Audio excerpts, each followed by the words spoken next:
balikan ko lang. Like for example, si Ina, were you against that relationship? With I wasn't Jake? against the relationship kasi hindi naman ako ang makakasama nila. Right. Ikaw naman yan. Anong karapatan ko maging against their relationship? Diba? I'm no saint.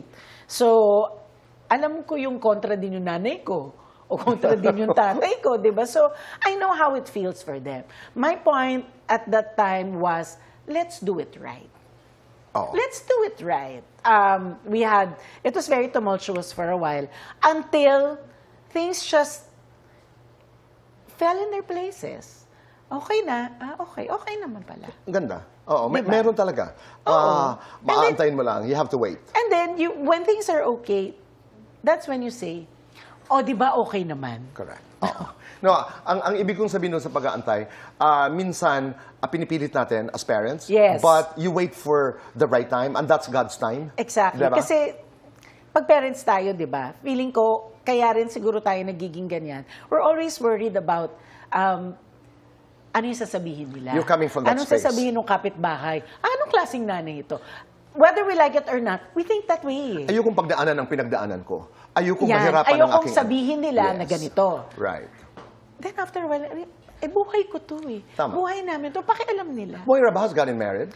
Moira is getting married next year. Ay, she is. Yes, she But is she's engaged about to. na. Engaged na. How nice. Oo. What about Danielle and Kyla? Are they as open to you? Patawa, DJ, ha? Kung nanonood ka, ako'y nabigla. I am just happy that Kyla is happy. Yun lang. Para sa isang parent, ang gusto mo lang maging masaya Lahat. sila. Oo. Lahat. Diba? When you see that your child is happy, anong karapatan mong makialam at gumitna doon sa happiness? Right. Basta happy ka, yun lang ang gusto ko. And she's a very good actor. Oh, thank you.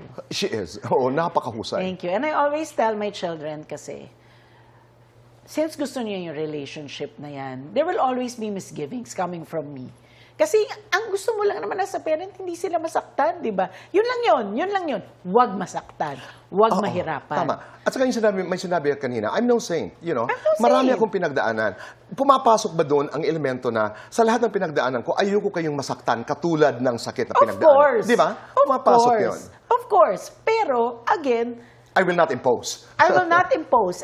And because, naging rebelde din ako in a way. And I've always asked my parents to trust me.